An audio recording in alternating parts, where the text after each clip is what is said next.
Today on Fixing Tech on My Kitchen Table, we've got a WonderSwan Color. Picked this up from Japan for about £8 delivered. Obviously it's come in the box and what have you, it's just, I'm amazed it was so cheap, to be honest. It even came with a free game. So manuals and what have you, but we're not interested in that, we're interested in the WonderSwan Color. WonderSwan Color was a handheld that was created by Bandai.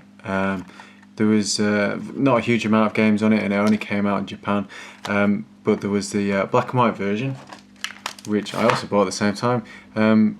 This one works absolutely fine. So there was the black and white version, which is just a regular LCD display, and we got the colour version. This one unfortunately doesn't work, but hopefully it should be a nice easy fix.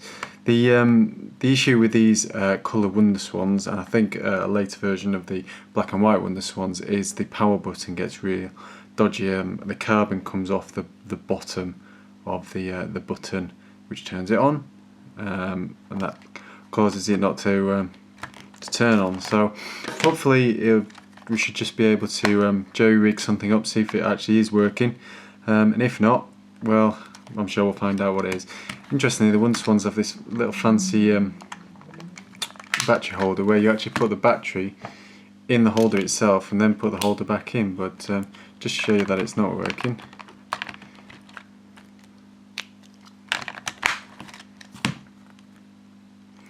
Nothing on the screen. It could have also be the screen that's not working, but if you do pop a cartridge in, you don't either get any sound either. So yeah, we'll crack it open and see what we get.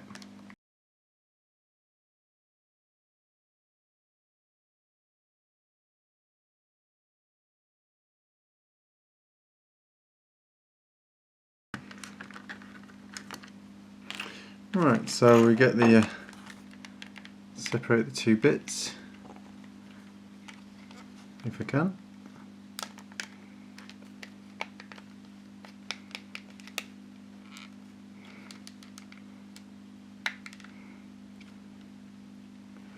Of course, watch the anything that might pop off, like this power switch. Keep it back to the side.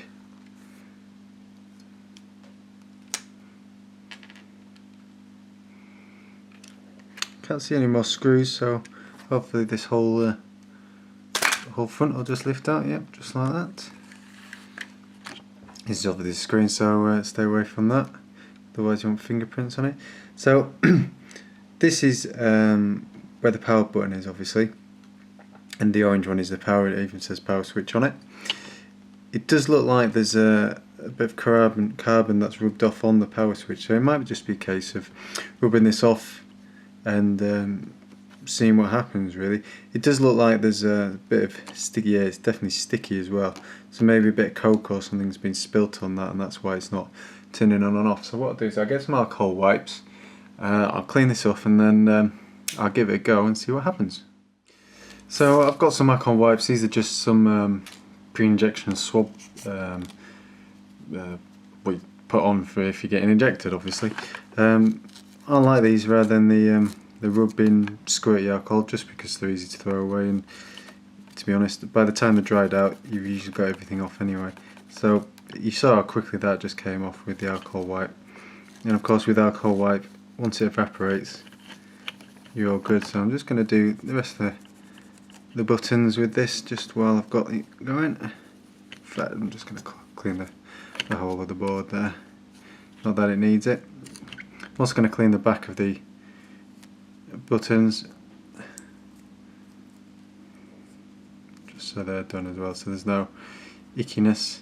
And I'm also going to clean the case just at the front here, just because it looks like there's a bit of brown on there. Obviously it's from where someone's spilt something. And I'll do the front as well.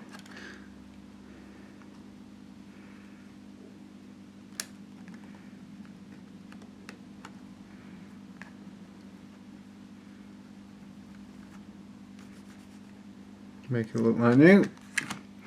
Right, so that's gone. Well, I'm just going to actually jerry-rig it back together, see if we can get the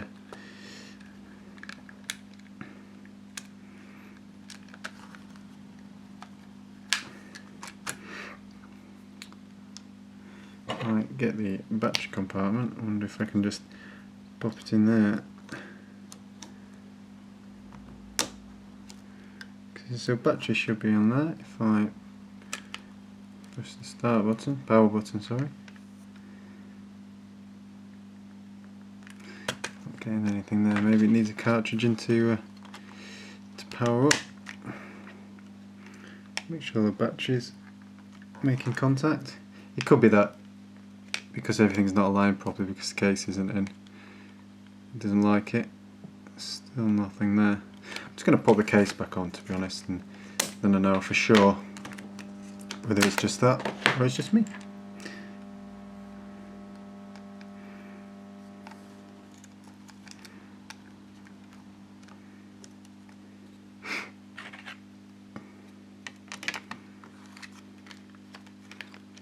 Make sure when you're putting it together, obviously all your buttons and what have you line up.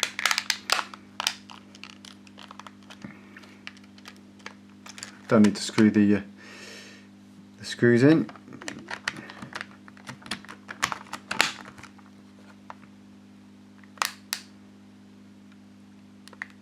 Still nothing there. Maybe it's the battery that's dead for me.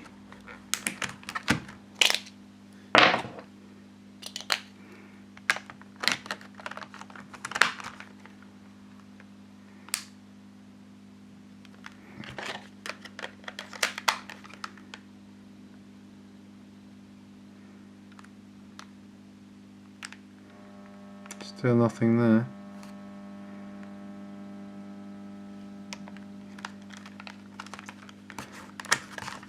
Not 100% sure on these batteries, to be honest.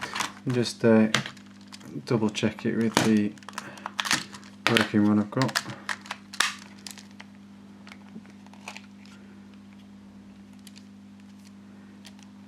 The battery's obviously working with this one. There's no game in it. Let's pop a game in it. Double check it is okay. Yeah. So I know this battery works. So maybe it's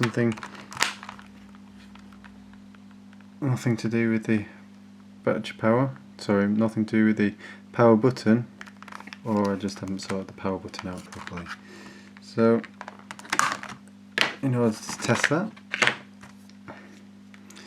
put the case off again.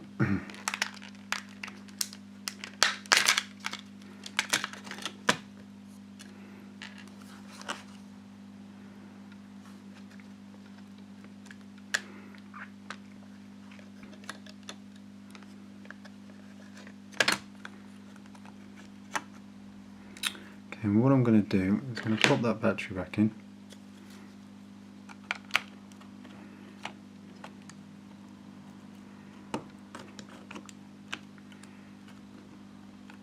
I'm going to get a piece of wire and simulate pressing the button, if I can find a piece of wire.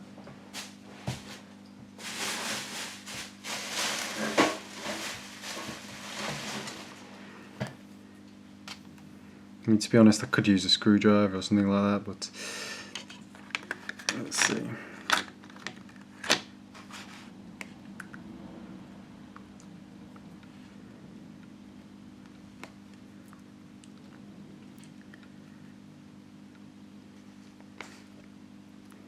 What I don't want to do is obviously short anything out that I don't need to, but it looks like we've got 2 points here, which if I pop them together it will simulate pressing the switch. So double check that the battery's in properly. I think it is. And obviously I'm not going to see much. The battery's come out again. Look at that.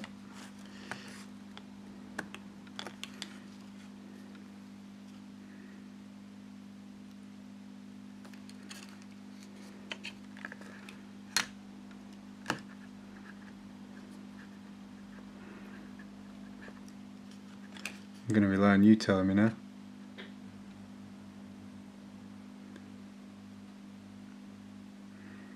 Nothing on there. Maybe I've got the contrast too low. We've had this issue before on this channel. Was that me, or did I see something spark into life there? Let's put the cartridge in.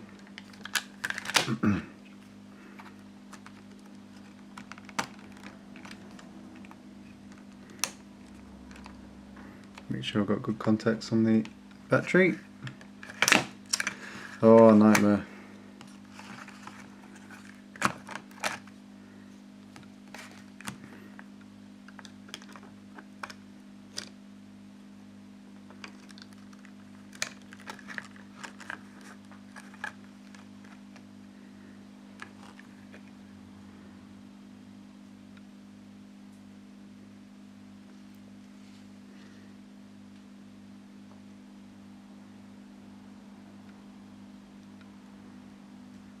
Sure, saw something.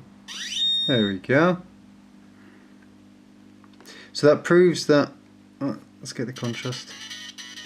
Okay, so the unit itself works. I'm sure you can see that with the reflection on the screen. There we go. You obviously can hear by the music, but the unit itself actually works. So the issue is obviously with this power button. Doesn't actually look like there's any issue on there, so perhaps it was just me putting the case not back together properly. So as I said before, I'm going to put the case back together, but prove that the unit works, and let's pop it back together. Of course, I've got to try and turn it off now. So that again will prove the on-off switch. So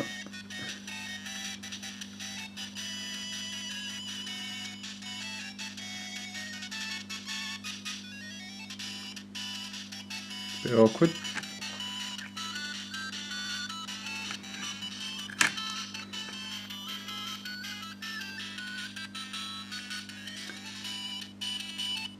There we go, and off we go.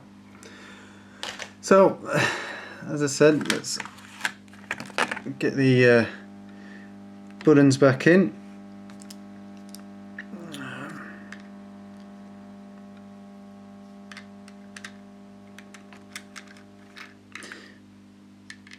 Obviously these Bandai WonderSwans have got 16,000 buttons for each one, so make sure you get them all in the right place, the right way around. But it's a very relatively simple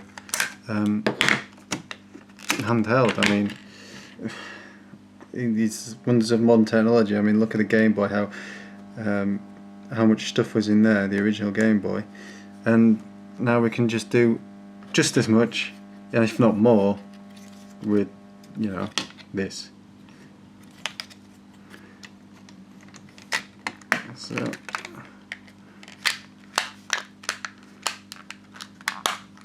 this is not the case on. As I did before, I'm just going to try it with the battery in there. Try not to put it in the cartridge slot, that's not going to work, is it? Battery's in there. Make sure that tops down. Cartridge in.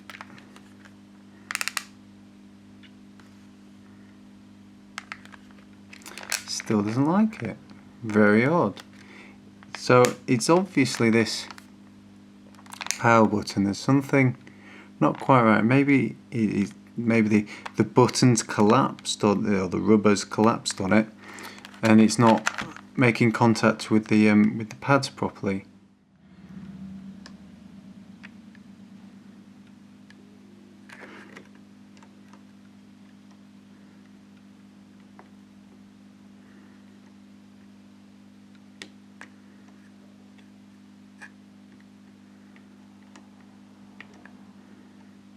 To be honest, I'm a bit of a loss with this,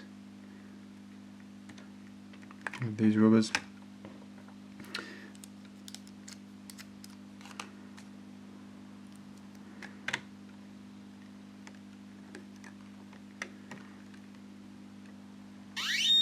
Well, that shows you his work. It must be the rubbers then, because I just turned it on with one of these, which is the A button. And it's, yeah, every single time with that one.